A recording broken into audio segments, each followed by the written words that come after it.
Europe పర్యటన ముగించుకుని స్వదేశానికి వచ్చిన ముఖ్యమంత్రి చంద్రబాబు ఢిల్లీలో పర్యటిస్తున్నారు. పలువురు కేంద్ర మంత్రులతో వరుసగా సమావేశమవుతున్నారు. తొలుత కేంద్ర జలశక్తి శాఖ మంత్రి సిఆర్ పాటిల్తో చంద్రబాబు సమావేశమయ్యారు. పోలవరం సహా ఇతర ప్రాజెక్టులకు సంబంధించి కేంద్ర మంత్రితో సీఎం చంద్రబాబు చర్చలు జరిపారు. కేంద్ర మంత్రులు రామ్మోహన్ నాయుడు, పెమ్మసాని చంద్రశేఖర్ సహా కూటమి ఎంపీలు చంద్రబాబుతో ఉన్నారు. యూరప్ పర్యటన ముగించుకొని స్వదేశానికి వచ్చిన ముఖ్యమంత్రి చంద్రబాబు ఢిల్లీలో పర్యటిస్తున్నారు. పలువురు కేంద్ర మంత్రులతో వరుసగా సమావేశమవుతున్నారు. తొలుత కేంద్ర జలశక్తి శాఖ మంత్రి సిఆర్ పాటిల్తో చంద్రబాబు సమావేశమయ్యారు. పోలవరం సహా ఇతర ప్రాజెక్టులకు సంబంధించి కేంద్ర మంత్రితో సీఎం చంద్రబాబు చర్చలు జరిపారు. కేంద్ర మంత్రులు రామ్మోహన్ నాయుడు, పెమ్మసాని చంద్రశేఖర్తో సహా కూటమి ఎంపీలు చంద్రబాబుతో ఉన్నారు. అనంతరం సీఎం చంద్రబాబు కేంద్ర న్యాయశాఖ మంత్రి అర్జున్ రామ్ మేఘవాల్తో సమావేశమయ్యారు. రాష్ట్రానికి సంబంధించిన పలు అంశాలపై ఆయనతో చర్చించారు. తర్వాత కేంద్ర పరిశ్రమల శాఖ మంత్రి పీయూష్ గోయల్తో సమావేశమై రాష్ట్రంలో పరిశ్రమల స్థాపన, పెట్టుబడులకు సంబంధించిన అంశాలపై మంతనాలు జరిపారు. అనంతరం కేంద్ర హోంమంత్రి అమిత్ షాతో సీఎం చంద్రబాబు సమావేశమయ్యారు. వడదెబ్బ కారణంగా ఏ ఒక్క ప్రాణం పోకూడదని హోంమంత్రి అనిత అధికారులకు స్పష్టం చేశారు. గత ప్రభుత్వ నిర్లక్ష్య వైఖరి వల్లే రాష్ట్రానికి విపత్తులు వస్తున్నాయని అన్నారు. వాతావరణ మార్పులకు తగ్గట్లు అధికార యంత్రాంగం సంసిద్ధంగా ఉండాలని, ప్రణాళికతో సమయం నిర్దేశించుకుని ముందుకు వెళ్లాలని సూచించారు. రాబోయే రోజుల్లో ఉష్ణోగ్రతలు పెరిగి వడగాల్పులు ఎక్కువగా ఉండే అవకాశం ఉందని చెప్పారు. ముందస్తు వర్షాలు వస్తే జలవనరుల శాఖ అప్రమత్తంగా ఉండాలన్న మంత్రి అనిత పుడమేరు వరదల వంటి ఇబ్బందులు రాకుండా సంసిద్ధంగా ఉండాలని స్పష్టం చేశారు. తాడేపల్లిలోని విపత్తు నిర్వహణ సంస్థ కార్యాలయంలో హోంమంత్రి అనిత ఉన్నతాధికారులతో సమీక్ష నిర్వహించారు. వడగాల్పులు, రాబోయే వర్షాకాలానికి సంసిద్ధతపై చర్చించారు. గత ఏడాది నంద్యాలలోని గోసాడులో అత్యధికంగా 47.7 డిగ్రీల ఉష్ణోగ్రత నమోదైందని, రోజురోజుకు ఉష్ణోగ్రతలు పెరుగుతున్న నేపథ్యంలో అప్రమత్తంగా ఉండాలని దిశానిర్దేశం చేశారు. 2014, 15, 16 సంవత్సరాల్లో అత్యధికంగా 49.1, 50.3, 48.6 డిగ్రీల ఉష్ణోగ్రత నమోదైందని గుర్తు చేశారు. తాగునీటి అవసరాలపైన మంత్రి ఆరా తీశారు. పట్టణ ప్రజలకు తాగునీటి ఇబ్బందులు లేకుండా అప్రమత్తంగా ఉన్నట్లు సిడిఎంఏ డైరెక్టర్ సంపత్ వివరించారు. 100 రోజుల యాక్షన్ ప్లాన్తో ముందుకెళ్తున్నట్లు తెలిపారు. సమ్మర్ స్టోరేజ్ ట్యాంకుల్లో నీటి నిల్వ చేశామని, 92 మండలాలను ముందస్తుగా గుర్తించి ఆ ప్రాంత ప్రజలకు నీటి కష్టాలు లేకుండా ఏర్పాటు చేసినట్లు ఆర్డబ్ల్యూఎస్ అధికారులు చెప్పారు. పాఠశాలల్లో నీటితో పాటు ఎన్జీఓ విరాళాల ద్వారా మజ్జిగ పంపిణీ చేస్తున్నట్లు తెలిపారు. రాబోయే రోజుల్లో వడగాల్పులకు గల అవకాశాలపై మంత్రి అధికారులను అడిగి తెలుసుకున్నారు. వడగాల్పుల ద్వారా వడదెబ్బ బారిన పడిన వారికి చికిత్స కోసం 5,145 పడకలు, 768 అంబులెన్సులు సిద్ధం చేశామని, అలానే వైద్యులకు తగు శిక్షణనిచ్చి అప్రమత్తంగా ఉంచినట్లు వైద్యశాఖ అధికారి వివరించారు. వడదెబ్బ మరణాలు లేకుండా అప్రమత్తంగా ఉండాలని, ఎండలు, వడగాల్పులపై ప్రతి ఒక్కరికి అవగాహన పెంచాలని మంత్రి ఆదేశించారు. సచివాలయం, వార్డు సచివాలయం, ఆశా వర్కర్లు, ఏఎన్ఎంలను అప్రమత్తం చేసినట్లు విపత్తు నిర్వహణ సంస్థ ఎండీ కూర్మనాథ్ వివరించారు. రాష్ట్ర వ్యాప్తంగా 20 నగరాలలో వడగాల్పుల అప్రమత్తత దిశగా యాక్షన్ ప్లాన్ సిద్ధం చేసినట్లు తెలిపారు. ప్రజాక్షేమం కోసం అధికారులంతా నిరంతరం అప్రమత్తంగా ఉండాలని సూచించారు. గత ప్రభుత్వంలో డ్రైనేజీ వ్యవస్థ, వంతెనలు, ఇరిగేషన్ ప్రాజెక్టులపై దృష్టి పెట్టకపోవటమే విపత్తులకు కారణమని ఆగ్రహం వ్యక్తం చేశారు. అలాగే మనం ప్రిపేర్డ్గా ఉండాలని చెప్పి లైనింగ్ డిపార్ట్మెంట్ అందరితోని కూడా ఈరోజు ఒక రివ్యూ ఏర్పాటు చేసుకోవడం జరిగింది. దానికి మన జయలక్ష్మి గారు, సిఎస్గా జయలక్ష్మి గారు వీళ్ళందరూ కూడా మనకి ఇక్కడికి రావడం జరిగిందండి. ఓవరాల్గా విషయం ఏంటంటే ఈరోజు ఈ మీటింగ్ సందర్భంగా ఎక్కడెక్కడైతే వాటర్కి సంబంధించి ఆర్డబ్ల్యూఎస్ డిపార్ట్మెంట్ వాళ్ళు అలర్ట్ చేయడం, ఎక్కడ కూడా వాటర్కి సంబంధించి ఇబ్బంది రాకూడదు అని చెప్పడం, అదేవిధంగా చలివేంద్రాలు ఏర్పాటు చేయడం, అదేవిధంగా మీ అందరికీ తెలుసు ఈ డ్రైన్ సిస్టమ్ కూడా కొన్ని చోట్ల డ్రైన్ సిస్టంలోని ఈ వాటర్ పైప్ లైన్స్ అనేవి కొన్ని చోట్ల మేము కూడా ఐడెంటిఫై చేయడం జరిగింది. ఇలాంటివి ఎక్కడ రాకుండా, వాటర్ కంటామినేషన్ అవ్వకుండా కూడా ఫర్దర్గా ఎటువంటి ఇబ్బందులు రాకుండా చూసుకునే బాధ్యత తీసుకోమని అన్ని డిపార్ట్మెంట్స్కి కూడా చెప్పడం జరిగింది. Health department, agriculture department, RWS, irrigation, everything. Irrigation department వాళ్ళకి కూడా బండ్ స్ట్రెంత్స్ ఎలా ఉన్నాయి, ఆ బండ్ స్ట్రెంథనింగ్ చేయాలి అనుకుంటే ఇంకా ఎస్టిమేషన్స్ ఎలా అవుతాయి, ఎట్టి పరిస్థితుల్లోని బండ్ స్ట్రెంత్కి సంబంధించిన ఒక ఓవరాల్ రిపోర్ట్ కూడా మాకు మే 2nd వీక్ కల్లా కావాలని చెప్పుకున్నాం. దీనికి సంబంధించి ఇరిగేషన్ డిపార్ట్మెంట్, ఇరిగేషన్ మంత్రి గారితో కూడా సపరేట్గా ఒక మీటింగ్ అరేంజ్ చేసుకుని, జయలక్ష్మి గారు మేము కూడా ఒక మీటింగ్ అరేంజ్ చేసుకొని ఫర్దర్గా బుడమేరు లాంటి ఎక్స్పీరియన్సెస్ ఎట్టి పరిస్థితులు రాకూడదు. దీనికి కూడా ప్రధాన కారణం కూడా మీకు తెలుసు, లాస్ట్ 5 years ఇరిగేషన్ డిపార్ట్మెంట్ని మూలన కూర్చోబెట్టిన కారణంగా బండ్స్ కూడా స్ట్రెంథనింగ్ ఎక్కడ ఎలా ఉన్నాయన్నది కూడా డిపార్ట్మెంట్ వాళ్ళకి తెలియని పరిస్థితి అయిపోయింది. తప్పు చేసిన వారికి శిక్ష పడాలనే నినాదంతో కూటమి ప్రభుత్వం ముందుకు వెళ్తుందని ఏపీ హోంమంత్రి వంగలపూడి అనిత అన్నారు. తమ ప్రభుత్వంలో సాక్ష్యాలు లేకుండా పోలీసులు ఏ కేసులోనూ ముందుకు వెళ్లట్లేదని స్పష్టం చేశారు. తప్పు చేసిన వారిని పారదర్శకంగానే శిక్షిస్తున్నామని అన్నారు. తెలుగుదేశం నాయకులు, కార్యకర్తల్లో ఎంత ఆవేశం ఉన్నా గత జగన్ ప్రభుత్వంలో తప్పు చేసిన వారి పట్ల ఓ పద్ధతి ప్రకారం చట్టపరంగానే చర్యలు తీసుకుంటున్నామని హోంమంత్రి వంగలపూడి అనిత చెప్పారు. వైసీపీ ప్రభుత్వంలో పనిచేసిన అధికారులే ఎందుకు అరెస్ట్ అవుతున్నారో ఆ పార్టీ నేతలు ఆత్మవిమర్శ చేసుకోవాలని హోంమంత్రి వంగలపూడి అనిత హితవు పలికారు. జగన్ వల్ల గతంలో శ్రీలక్ష్మి లాంటి అధికారులు కూడా జైలుకు వెళ్లారని చెప్పారు. తెలుగుదేశం ప్రతిపక్షంలో ఉన్న ఏనాడు టీడీపీ ప్రభుత్వంలో పనిచేసిన అధికారులు ఇబ్బంది పడలేదని అన్నారు. అక్రమ కేసులతో నాయకులు బలయ్యారే కానీ తమ వల్ల అధికారులు అరెస్టు జరగలేదని తేల్చి చెప్పారు. తెలుగుదేశం ప్రభుత్వం తప్పు చేయలేదనడానికి ఇదే నిదర్శనమని అన్నారు. జగన్ 4 గోడల మధ్య కాకుండా ప్రజల్లోకి వచ్చి అక్రమ కేసులు లాంటి మాటలు మాట్లాడితే ప్రజలే సరైన సమాధానం చెప్తారని హెచ్చరించారు. డ్రైవర్ సుబ్రహ్మణ్యం తల్లిదండ్రుల విజ్ఞాపన మేరకే డోర్ డెలివరీ హత్య కేసులో పునర్విచారణ జరుగుతోందని తెలిపారు. మాజీ ముఖ్యమంత్రి జగన్తో శభాష్ అనిపించుకోవడానికి ఇష్టం వచ్చినట్లుగా ప్రవర్తించిన అధికారులు ఇప్పుడు ఇబ్బంది పడుతున్నారని అన్నారు. ఇలాంటి వారంతా న్యాయస్థానాన్ని ఎదుర్కోవాల్సిందేనని ఏపీ హోంమంత్రి అనిత వెల్లడించారు. కూటమి ప్రభుత్వం అధికారంలో ఇప్పుడుండి లాస్ట్ తెలుగుదేశం పార్టీ హయాంలో కూడా ఇప్పుడు కూడా గవర్నమెంట్లో అఫీషియల్స్ జైలుకి వెళ్ళిన పరిస్థితులు అయితే లేవు. రూల్ ప్రకారం మీరు పనిచేయండి, రూల్ దాటి పనిచేస్తే మీరే ఇబ్బంది పడతారు అన్నది మేము ఫస్ట్ నుంచి చెప్తున్న స్లోగన్. సిన్సియర్గా పనిచేస్తున్న అధికారులని మేము ఇబ్బందులు పెట్టాల్సిన అవసరం ముఖ్యంగా ఎన్డీఏ గవర్నమెంట్కి లేదు. రాజకీయ నాయకుల చేత శబాష్ అనిపించుకోవటానికో లేకపోతే అప్పుడు ముఖ్యమంత్రి దగ్గర మార్కులు కొట్టేయటానికో కొంతమంది ఇలా పనిచేసి ఈరోజు ఇబ్బందులు తెచ్చుకునే పరిస్థితి ఉంది. మీకు తెలుసు శ్రీలక్ష్మి గారు ఒక సీనియర్ ఐఏఎస్ ఆఫీసర్. శ్రీలక్ష్మి ఎన్ని రోజులు ఆవిడ జైల్లో ఇబ్బందులు పడ్డారో మనందరికీ కూడా తెలుసు. అలాంటి సందర్భం మా గవర్నమెంట్లో పనిచేసిన ఏ ఐఏఎస్ ఆఫీసర్కైనా ఏ ఐపీఎస్ ఆఫీసర్కైనా అయిందా అండి? ప్రతిపక్షంలోని మేము కేసులు పడ్డాము, మేము ఇబ్బందులు పడ్డాము తప్పించి ఏ అధికారి మా వల్ల ఇబ్బందులు పడిన పరిస్థితి కనిపించలేదు. మరి మీ గవర్నమెంట్లో ఉన్న అఫీషియల్స్ ఎందుకు ఈ రోజు బయటకు వచ్చి తప్పు చేశారని చెప్పి ప్రజల ముందు లేకపోతే చట్టం ముందు నిల్చోవాల్సిన అవసరం ఏమొచ్చింది? ఎందుకు వచ్చింది? వైఎస్ఆర్సీపీ హయాంలో ముంబై నటిపై నమోదైన అక్రమ కేసులో సీనియర్ ఐపీఎస్ అధికారి పిఎస్ఆర్ ఆంజనేయులను ఏపీ సిఐడి పోలీసులు రంగారెడ్డి జిల్లా మొయినాబాద్లో అరెస్టు చేశారు. జగన్ హయాంలో పిఎస్ఆర్ ఇంటెలిజెన్స్ చీఫ్ గా పనిచేశారు. జగన్ కు ఆయన అత్యంత సన్నిహితుడిగా వ్యవహరించారు. ప్రస్తుతం సస్పెన్షన్ లో ఉన్న ఆంజనేయులను హైదరాబాద్ నుంచి విజయవాడలోని సిఐడి కార్యాలయానికి తీసుకువచ్చారు. ఈ కేసులో ఆయన్ను సిఐడి పోలీసులు విచారిస్తున్నారు. పిఎస్ఆర్ తో పాటు పలు కీలక పత్రాలను సిఐడి పోలీసులు వెంట తీసుకొచ్చారు. ఏపీ ప్రభుత్వ ఉద్యోగుల సంఘం అధ్యక్షుడిగా ఉన్న కేఆర్ సూర్యనారాయణను తుపాకీతో బెదిరించారని పిఎస్ఆర్ ఆంజనేయులపై గుంటూరు సిఐడి పిఎస్లో మరో కేసు నమోదైంది. జల్సాలకు అలవాటు పడి ఎలక్ట్రిక్ బైకులు చోరీకి పాల్పడుతున్న 3 నిందితులను మాచవరం పోలీసులు పట్టుకున్నారు. వారి వద్ద నుండి సుమారు 10 లక్షల రూపాయలు విలువ చేసే 22 ద్విచక్ర వాహనాలను స్వాధీనం చేసుకున్నారు. సాంకేతిక ఆధారాలు ఉపయోగించుకుని మాచవరం పోలీస్ స్టేషన్ పరిధిలో జరిగిన బైక్ దొంగతనం కేసును ఛేదించడంలో కీలకంగా వ్యవహరించిన Machavaram inspector CH Prakash, sub inspector AV Srinivas, police constable CH Ramesh, M Subhash Kumar, A Tarun Kumar వర్మలను central division ACP K Damodar Rao అభినందించారు. ఎలక్ట్రికల్ బైకుల చోరీకి పాల్పడుతున్న నిందితులను మాచవరం పోలీసులు అరెస్టు చేసి విజయవాడ మాచవరం పోలీస్ స్టేషన్లో విలేకరుల సమావేశం నిర్వహించారు.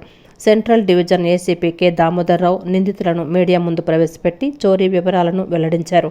మాచవరం ఈఎస్ఐ ఆసుపత్రి వద్ద పోలీసులు ఈ నెల 21న వాహన తనిఖీలు చేస్తూ ఉండగా 2 ఎలక్ట్రిక్ బైకులపై వస్తున్న 3 వ్యక్తులు పోలీసులను చూడగానే వారి బైకులను వెనక్కు తిప్పుకొని పారిపోవడానికి ప్రయత్నించారు. పోలీసులు వారిని అదుపులోకి తీసుకుని విచారించారు. వారు పశ్చిమ గోదావరి జిల్లా భీమవరానికి చెందిన షేక్ భాషా, ఉండికి చెందిన జక్కంశెట్టి దుర్గాప్రసాద్, విజయవాడ వాంబే కాలనీకి చెందిన సయ్యద్ యూసఫ్గా పోలీసులు గుర్తించారు. ప్రధాన నిందితుడిని షేక్ బాషా 10వ తరగతి వరకు చదువుకొని ఎలక్ట్రిక్ బైక్ మెకానిక్గా భీమవరంలో జీవనం సాగిస్తూ జల్సాలకు అలవాటు పడి డబ్బుల కోసం దొంగతనాలు చేస్తున్నాడని, విజయవాడలో కూడా పలు ప్రాంతాలలో దొంగతనాలు చేసినట్లు పోలీసులు గుర్తించారు. తన మిత్రులైన జక్కంశెట్టి దుర్గాప్రసాద్, సయ్యద్ ఆసిఫ్ను తనతో కలుపుకొని పలు ప్రాంతాల్లో దొంగతనాలు చేశారు. వీరు ముగ్గురు కలిసి 5 నెలల కాలంలో ఏలూరు, తాడేపల్లిగూడెం, రాజమండ్రి, కైకలూరు, తాడేపల్లి, విజయవాడ ప్రాంతాల్లో సుమారు 10 లక్షల రూపాయల విలువ గల 22 ఎలక్ట్రిక్ బైకులను దొంగతనం చేశారు. వారి వద్ద నుంచి ద్విచక్ర వాహనాలను పోలీసులు స్వాధీనం చేసుకున్నారు. సాంకేతిక ఆధారాలు ఉపయోగించుకొని మాచవరం పోలీస్ స్టేషన్ పరిధిలో జరిగిన బైక్ దొంగతనం కేసును ఛేదించడంలో కీలకంగా వ్యవహరించిన Machavaram inspector CH Prakash, sub inspector AV Srinivasu, police కానిస్టేబుళ్లు CH Ramesh, M Subhash Kumar, A Tarun Kumar వర్మలను central division ACP K Damodar Rao అభినందించారు.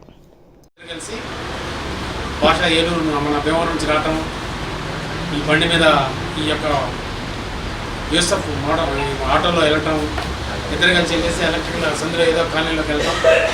అలా ఒక బైకు ఎలక్ట్రికల్ బైక్ కనిపించిందంటే ఆడ చిన్నగా చూసుకొని మళ్ళీ ఈ ఆటో అక్కడ ఆగేసి ఈ యొక్క బైక్ ఇక్కడ మెకానిక్ ఎలక్ట్రీషియన్ తెలుసు కదా, దీనికి ఆ యొక్క కనెక్టివిటీని కలిపేసి కీ లేకుండా కూడా తీసుకొని ఆ బండిని మోటార్ సైకిల్ ఆటో మీద అతను వెళ్తా ఉంటే ముందు ఈ కాలు పెట్టేసి ఈ బండిని తీసుకొని వెళ్ళటం. అలా వెళ్ళి కొద్ది దూరం వచ్చిన తర్వాత ఈ ఆటో పక్కకి వెళ్ళిపోయి బండి వైర్లు కలిపేసుకొని బండి వేసుకుని వెళ్ళిపోవటం. ఇలా చేసి అన్ని డిఫరెంట్ ప్లేస్లలో అమ్మటం. మాచవరంలో ఈ యొక్క కాలనీలో ఇక్కడ మన అది బోయపాటి వారి వీధి, ఆ గుహా పోయిన సందులో ఉంటుంది సుబ్రహ్మణ్య స్వామి, అదే మన శివాలయం గుడి దగ్గర సాయి అని అతన్ని బండి దొంగిలించాడు. అతను కంప్లైంట్ ఇవ్వడం జరిగింది. అదేవిధంగా మాచవరం స్పా దగ్గర ఒకటి కంప్లైంట్ రిజిస్టర్ చేయడం జరిగింది. అదేవిధంగా తాడేపల్లిలో తాడేపల్లిలో ఒక బండి పోయింది, ఎలక్ట్రికల్ బండి. అదేవిధంగా 1 టౌన్ తారాపేటలో కూడా ఒక బండి పోవడం జరిగింది. ఇవి కాకుండా ఏలూరులో 8 బండ్లు పోయినాయి. 1 టౌన్ అయితే 2 టౌన్ అయితే ఏలూరు ఏరియాలో ఒక 8 బండ్లు పోయించడం జరిగింది. ర్యాపిడో, ఊబర్, ఓలా సంస్థలకు అనుమతులు రద్దు చేయాలని కేంద్ర, రాష్ట్ర ప్రభుత్వాలను సిపిఎం రాష్ట్ర కార్యదర్శి వర్గ సభ్యులు బాబురావు డిమాండ్ చేశారు. కేంద్ర ప్రభుత్వం కొత్తగా యాప్ తీసుకువస్తుందని చెబుతుందని, ఆ యాప్ను వెంటనే అందుబాటులోకి తీసుకువచ్చి ఆటో రంగ కార్మికులకు న్యాయం చేయాలన్నారు. అలాగే ఆటో కార్మికుల సమస్యలను పరిష్కరించాలని, జీవో నెంబర్ 21 రద్దు చేయాలని, లేని పక్షంలో రాష్ట్ర వ్యాప్త ఉద్యమం చేపడతామని హెచ్చరించారు. ఓలా, ఊబర్, ర్యాపిడో వంటి దేశ విదేశీ యాప్లను రద్దు చేయాలని, ప్రభుత్వ అధీనంలోని యాప్లు ఏర్పాటు చేయాలని డిమాండ్ చేస్తూ సిఐటియు ఆధ్వర్యంలో బీఆర్టీఎస్ రోడ్డులో ఆటో కార్మికులు ర్యాలీ చేపట్టారు. ఈ ర్యాలీకి సిపిఎం కార్యవర్గ సభ్యులు బాబురావు, జిల్లా కార్యదర్శి దోనెపూడి కాశీనాథ్ సంఘీభావం తెలిపారు.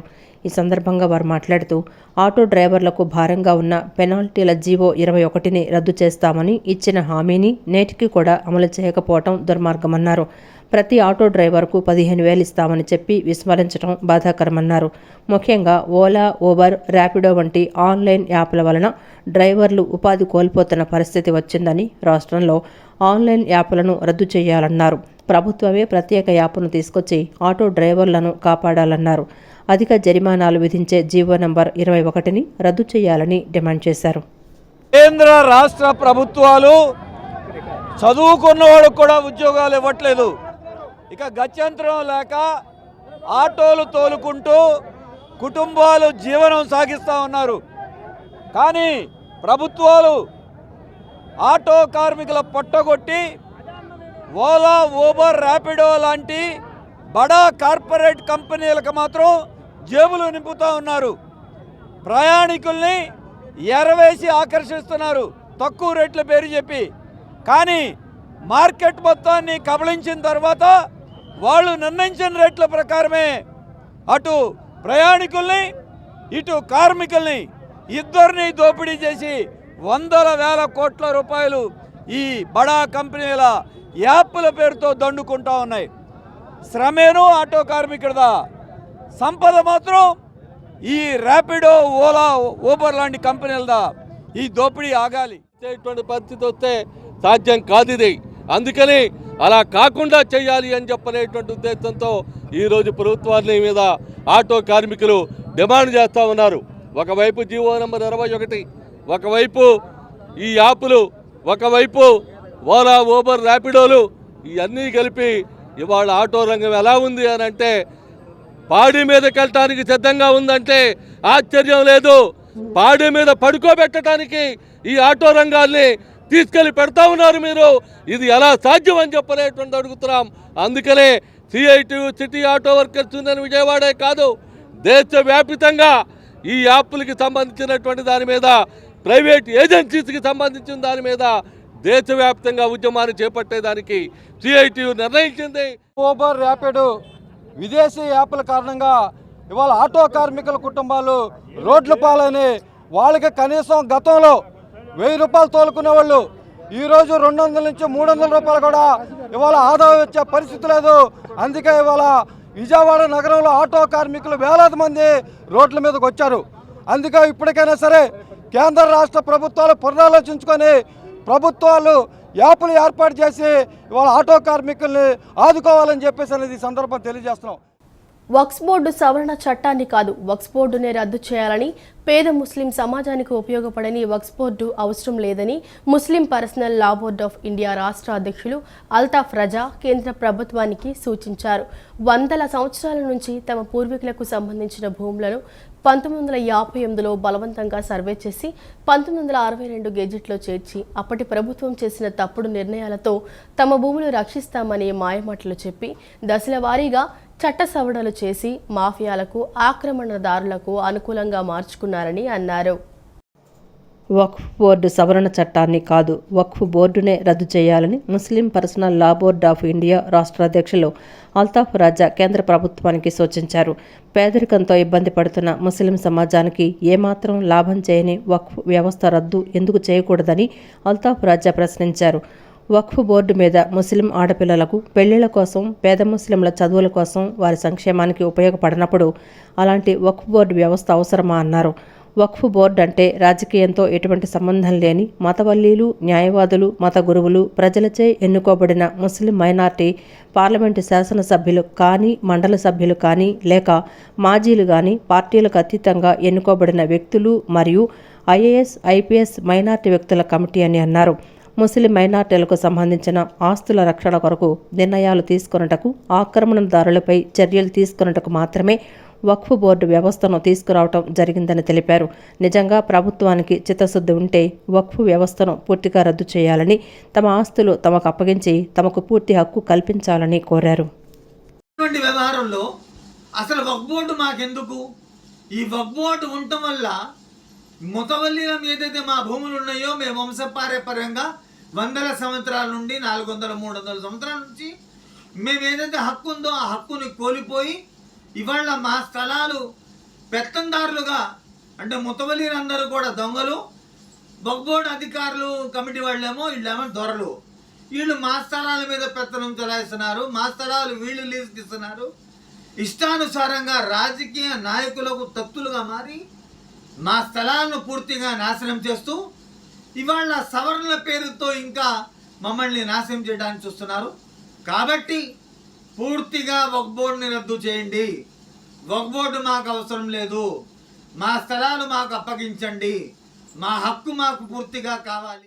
విజయవాడ ఎంపీ కేశినేని శివనాథ్పై మాజీ ఎంపీ కేశినేని నాని అసత్య ఆరోపణలు చేస్తున్నారని టీడీపీ నేత కొట్టేటి హనుమంతరావు మండిపడ్డారు. తన ఉనికిని చాటుకునేందుకు నాని ఇలాంటి వ్యాఖ్యలు చేస్తున్నారని ధ్వజమెత్తారు. గాంధీనగర్లో ఏర్పాటు చేసిన విలేకరుల సమావేశంలో ఆయన మాట్లాడుతూ కేవలం 10 నెలల్లోనే ప్రజానేతగా కేశినేని శివనాథ్ పేరు తెచ్చుకున్నారని చెప్పారు. విజయవాడ పార్లమెంట్ పరిధిలో అన్నా క్యాంటీన్లు, మెగా మెడికల్ క్యాంపులు పెట్టి ప్రజాదరణ పొందారని గుర్తు చేశారు. కేశినేని నాని మొదటి నుండి వివాదాస్పద నేతగానే వ్యవహరించారని వ్యాఖ్యానించారు. విజయవాడ కార్పొరేషన్ టీడీపీకి దక్కాల్సింది నాని తీరు వల్ల వైసీపీకి దక్కిందన్నారు. ఎంపీ కేశినేని శివనాథ్ వ్యక్తి కాదని, 14 లక్షల ప్రజలకు ప్రజాప్రతినిధి అని అన్నారు. రాష్ట్రంలో పెట్టుబడులు రాకుండా జగన్ కనుసన్నల్లో కేశినేని నాని అసత్యపు ఆరోపణలు చేస్తున్నారని ఆరోపించారు. అసత్యమైన ఆరోపణలు. తన ఉనికిని కాపాడుకోవడం కోసం ఇలాగా ఒక మంచి వ్యక్తి విజయవాడలో మరి 10 నెలల కాలంలోనే మరి విజయవాడ ఎన్టీఆర్ జిల్లా తెలుగుదేశం పార్టీలో కీలకమైన వ్యక్తిగా వ్యవహరిస్తూ మరి ఎన్టీఆర్ జిల్లాలో ఉన్న ప్రజా సమస్యల పరిష్కారంలో ముందున్న వ్యక్తి కేశినేని శివనాథ్ గారిపై మరి అసత్యమైన ఆరోపణలు చేసిన కేశినేని నాని గారిని తీవ్ర స్థాయిలో మేము ఖండిస్తున్నాం. నాని గారు, మీరు వాస్తవాలు మాట్లాడడం నేర్చుకోండి. మీరు మొట్టమొదటి నుంచి కేశినేని శివనాథ్ చిన్ని గారు తెలుగుదేశం పార్టీలో కార్యక్రమాలు చేపట్టిన నాటి నుండి, అంటే ఎలక్షన్ ఇంకొక 1-2 సంవత్సరాలు ఉన్నప్పటికీ కూడా మరి అనేకమైన ప్రజా ప్రయోజనాల కార్యక్రమాలు ఈ రాష్ట్రంలోనే కాకుండా అప్రప్రదంగా మొట్టమొదటిసారిగా మరి అన్నా క్యాంటీన్లు ఏర్పాటు చేసి మరి ఎన్టీఆర్ జిల్లాలోనే కాదు ఉభయ కృష్ణా జిల్లాలో అన్ని ప్రాంతాలలో ఉన్న పేద ప్రజలకు అన్నం పెట్టిన ఘనత కేశినేని శివనాథ్ చిన్ని గారిది. భారతదేశంలోని ఖనిజ సంపదను కార్పొరేట్ శక్తులకు కట్టబెట్టడానికి కేంద్ర ప్రభుత్వం చేపట్టిన ఆపరేషన్ కగార్ను వెంటనే నిలిపివేయాలని అరుణోదయ సాంస్కృతిక సమాఖ్య చైర్మన్ విమలక్క డిమాండ్ చేశారు. ప్రజాస్వామికవాదులు, ప్రకృతి, పర్యావరణ ప్రేమికులు కేంద్ర ప్రభుత్వ చర్యలను ప్రతిఘటించాలని ఆమె పిలుపునిచ్చారు. కామ్రేడ్ లెనిన్ జయంతి సందర్భంగా గాంధీనగర్ ప్రెస్ క్లబ్లో ప్రజా సంఘాల ఐక్యవేదిక ఆధ్వర్యంలో కగారు దాడులను ఆపి ప్రభుత్వం చర్చలకు పిలవాలని కోరుతూ సభ నిర్వహించారు. అనంతరం ఏర్పాటు చేసిన విలేకరుల సమావేశంలో అరుణోదయ సాంస్కృతిక సమైక్య చైర్మన్ విమలక్క మాట్లాడుతూ 100 సంవత్సరాలుగా ఏర్పాటు చేసుకున్న ఆదివాసీ అటవీ రక్షణ చట్టాలకు తిలోదకాలిస్తూ అడవులను ఖాళీ చేయిస్తున్న కేంద్ర ప్రభుత్వ చర్యలను ప్రతిఘటించాలని పిలుపునిచ్చారు. భారతదేశంలోని ఖనిజ సంపదను కార్పొరేట్ శక్తులకు కట్టబెట్టడానికి కేంద్ర ప్రభుత్వం చేపట్టిన ఆపరేషన్ కగార్ను వెంటనే నిలిపివేయాలని డిమాండ్ చేశారు. అడవుల్లోని విలువైన ఖనిజ సంపదను కాపాడుతున్న ఆదివాసీ ప్రజలు నక్సలైట్లకు అండగా నిలుస్తున్నారని సాకుగా చూపి చంపడం ఎంతవరకు సమంజసమని ప్రశ్నించారు. ప్రజాస్వామికవాదులు, ప్రకృతి, పర్యావరణ ప్రేమికులు కేంద్ర ప్రభుత్వ చర్యలను ప్రతిఘటించాలన్నారు. విప్లవకారులందరూ కూడా ఒకటి కావాల్సినటువంటి సమయం ఆసన్నమైంది. అవసరం, ఆవశ్యకత ఉన్నది. అంతేకాదు ఇవాళ ఆదివాసీ బిడ్డలను కాపాడుకోవాలని, అడవులను కాపాడుకోవాలని ఆలోచన ఉన్నటువంటి వ్యక్తులుగా, శక్తులుగా, ప్రజా సంఘాలుగా, పార్టీలుగా ఉన్నటువంటి వాళ్ళంతా కూడా ఈ విషయాలపైన ఒక తాటి మీదకి రావాల్సినటువంటి అవసరం ఉంది. మొన్న మధ్యనే వాళ్ళంతా కూడా మేము చర్చలకు సిద్ధంగా ఉన్నామని చెప్పి ప్రకటించిన తర్వాత కూడా మీరు కాల్పులు జరిపి ఇంతమందిని పొట్టన పెట్టుకుంటున్నారంటే మీరు దోపిడీదారులను కాపాడుకోవడానికి తప్ప మరొకటి కాదు. అంటే మీరు ప్రజల కోసం కాదు, ఈ ప్రజల కోసము ఈ దేశాన్ని కాపాడుకోవాలనేటువంటి ఆలోచన ప్రభుత్వానికి లేదు. కేవలం మీరున్నది కార్పొరేట్ శక్తులకు, అంబానీ, అదానీ లాంటి వాళ్ళ కోసం, కార్పొరేట్ శక్తుల కోసం, బహుళజాతి సంస్థలను కాపాడుకోవడానికి, ఇక్కడ వనరులన్నింటినీ కూడా తాకట్టు పెట్టడానికి, ఆఖరికి దేశాన్ని మొత్తంగా తాకట్టు పెట్టడానికి మీరు సిద్ధపడుతున్నటువంటి తీరును ఎవరు సహిస్తారు అనేటువంటిది ఇవాళ ఇక్కడ ఒక ప్రశ్న. ఓబీసీ వర్గాలకు ప్రత్యేక మంత్రిత్వ శాఖ ఏర్పాటు చేయాలని అఖిల భారత ఓబీసీ సంక్షేమ సంఘం జాతీయ అధ్యక్షులు అంగిరేకుల వరప్రసాద్ కేంద్రాన్ని కోరారు. ఎస్సీ వర్గాలకు ఇస్తున్న ప్రయోజనాలు ఓబీసీలకు కూడా కల్పించాలని కోరారు. చట్టసభల్లో ఓబీసీలకు రిజర్వేషన్ కల్పించేందుకు ప్రధాని మోడీపై సీఎం చంద్రబాబు ఒత్తిడి తీసుకురావాలని అన్నారు. గాంధీనగర్ ప్రెస్ క్లబ్లో అఖిల భారత ఓబీసీ సంక్షేమ సంఘం ఎంప్లాయీస్ వింగ్ ఆధ్వర్యంలో విలేకరుల సమావేశం నిర్వహించారు. సమావేశంలో సంఘం జాతీయ అధ్యక్షులు అంగిరేకుల వరప్రసాద్ యాదవ్ మాట్లాడుతూ ఓబీసీ ఉద్యోగుల సంక్షేమ సంఘం రాష్ట్ర మహిళా కన్వీనర్గా శ్రీదేవి యాదవ్ బాధ్యతలు చేపడుతున్నట్లు చెప్పారు. రాష్ట్ర పర్యటనకు వస్తున్న ప్రధాని మోదీకి సాదర స్వాగతం పలుకుతున్నామని చెప్పారు. అయితే ఓబీసీ వర్గాలకు ప్రత్యేక మంత్రిత్వ శాఖ ఏర్పాటు చేయడంలో ప్రభుత్వాలు విస్మరించాయని ఆవేదన వ్యక్తం చేశారు. ఎస్సీ ఎస్టీలకు మంత్రిత్వ శాఖలున్నాయని, కానీ ఓబీసీ వర్గాలకు మంత్రిత్వ శాఖ లేకపోవటం శోచనీయమన్నారు. ఓబీసీ ఉద్యోగులకు రిజర్వేషన్ అమలు చేయాలని కోరారు. ఎస్సీ వర్గాలకు ఇస్తున్న ప్రయోజనాలు ఓబీసీలకు కూడా కల్పించాలని కోరారు. మండల కమిషన్ అమలు చేసేందుకు ఉన్నత స్థాయి కమిటీ ఏర్పాటు చేయాలని కోరారు. బీసీల ఓట్లతో చంద్రబాబు అధికారంలోకి వచ్చారని, చట్టసభల్లో ఓబీసీలకు రిజర్వేషన్ కల్పించేందుకు ప్రధాని మోడీపై ఒత్తిడి తీసుకురావాలని కోరారు. బీసీలపై జరుగుతున్న అత్యాచారాలపై కఠిన చర్యలు తీసుకోవాలని కోరారు. క్రమంలోనే మరి ఎస్సీ ఎస్టీ వర్గాలకి, మైనార్టీ వర్గాలకి, చివరికి ఈ దేశంలో జంతువులకు కూడా ప్రత్యేకమైనటువంటి మంత్రిత్వ శాఖ ఉంది. కానీ 52% జనాభా కలిగి ఉన్నటువంటి ఓబీసీ వర్గాలకి ఒక ప్రత్యేకమైనటువంటి మంత్రిత్వ శాఖ ఏర్పాటు చేయడంలో నాటి ప్రభుత్వాలు అత్యంత వివక్షపూరితంగా ఓబీసీల పట్ల వ్యవహరించినని ఈ సందర్భంగా తెలియజేస్తా ఉన్నాం. ఈ దేశంలో ఉన్నటువంటి ఓబీసీ వర్గాలకు చెందినటువంటి, బీసీ వర్గాలకు చెందినటువంటి ఉద్యోగులకు ప్రమోషన్లో రిజర్వేషన్ కల్పించాలని అఖిల భారత ఓబీసీ సంక్షేమ సంఘం మరియు రాష్ట్ర ఉద్యోగుల విభాగం కూడా డిమాండ్ చేస్తూ ఉన్నాం. ప్రధానమంత్రి గారు ఈ సమస్య పట్ల ఒక సానుకూలమైనటువంటి వైఖరితో ఒక విధాన నిర్ణయం తీసుకొని ఈ దేశంలో ఉన్నటువంటి ఓబీసీ వర్గాల ఉద్యోగుల పట్ల ఒక సానుకూలమైన నిర్ణయం తీసుకొని వీరి యొక్క అభివృద్ధికి దోహదపడాలని ఈ సందర్భంగా కోరుతా ఉన్నాం. ముఖ్యమంత్రి చంద్రబాబు జన్మదిన వేడుకల సందర్భంగా మహంతి అప్పల్ నరసమ్మ మహాలక్ష్మి చారిటబుల్ ట్రస్ట్ వ్యవస్థాపక అధ్యక్షులు మహంతి వాసుదేవరావు తన దాతృత్వాన్ని నిరూపించుకున్నారు. సంక్షేమ సారథి అభివృద్ధి వారధి చంద్రబాబు జన్మదిన సందర్భంగా పేదలకు తోపుడు బండ్లు ఇస్త్రీపెట్టె పంపిణీ చేశారు. సీఎం చంద్రబాబు స్ఫూర్తితో తాము సేవా కార్యక్రమాలు చేస్తున్నట్లు ఆయన వెల్లడించారు. ముఖ్యమంత్రి చంద్రబాబు జన్మదిన వేడుకల సందర్భంగా మహంతి అప్పల నరసమ్మ మహాలక్ష్మి చారిటబుల్ ట్రస్ట్ ఆధ్వర్యంలో స్వయం ఉపాధి నిమిత్తం 3 తోపుడు బండ్లు 1 ఇస్త్రీపెట్టె పంపిణీ చేశారు. ట్రస్ట్ వ్యవస్థాపక అధ్యక్షులు మహంతి వాసుదేవరావు వారికి బండ్లు పంపిణీ చేశారు. ఈ సందర్భంగా ఆయన మాట్లాడుతూ సీఎం చంద్రబాబు పుట్టినరోజు సందర్భంగా బండ్లు పంపిణీ చేసినట్లు తెలిపారు. పేదలు ఆర్థికంగా ఎదగాలని సీఎం చంద్రబాబు ఎప్పుడూ అంటూ ఉంటారని తాను కూడా అదే స్ఫూర్తితో స్వయం ఉపాధి నిమిత్తం వారికి చేయూత ఇవ్వాలన్న ఉద్దేశంతో బండ్లు పంపిణీ చేసినట్లు చెప్పారు. సేవా కార్యక్రమాలలో తమ ట్రస్ట్ ఎప్పుడు ముందుంటుందని చెప్పారు. గతంలో కూడా అనేక కార్యక్రమాలు చేసిందని గుర్తు చేశారు. ముఖ్యంగా కరోనా వరద విపత్తు సమయాలలో పేదలకు తాము అండగా ఉన్నామని పలు పంపిణీ కార్యక్రమాలు చేశామని వెల్లడించారు. ఈ రోజుకి వారికి అందజేయడం జరుగుతుంది. అలాగే చంద్రబాబు నాయుడు గారి చంద్రబాబు నాయుడు గారి ఆలోచన విధానాలు ఉంటుందంటే అందరూ బాగుండాలి, అందరూ స్వతంత్రంగా ఎదగాలనే ఆలోచనతో ఉంటారు ఆయన ఎప్పుడు కూడాను. అలాగే ఆయన స్ఫూర్తితో మేము కూడా మా ట్రస్ట్ ద్వారా కూడా అందరికీ కూడా ఇట్లాంటి కార్యక్రమాలే చేస్తూ వస్తున్నాము. ఈ సందర్భంగా పేద ప్రజలందరూ కూడా వాళ్ళ సొంతం కాళ్ళపై ఎవరి మీద ఆధారపడకుండా వాళ్ళ సొంతంగా వాళ్ళపై ఎదుగుతున్నారు. అసలు అది ఒక సంతోషంగా ఉంది. ఎందుకంటే ఎవరి మీద ఆధారపడకుండా పిల్లలను వాళ్ళ పని వాళ్ళు సొంతంగా చేసుకుంటూ జీవనోపాధి కోసం అడగడం కూడా చాలా సంతోషం. కాబట్టి వారందరూ కూడా వ్యాపారం చేసుకొని పని చేసుకుని చాలా అభివృద్ధికి రావాలని కోరుకుంటున్నాను. నమస్కారం. ఈ వార్తలు ఇంతటితో సమాప్తం. నమస్కారం.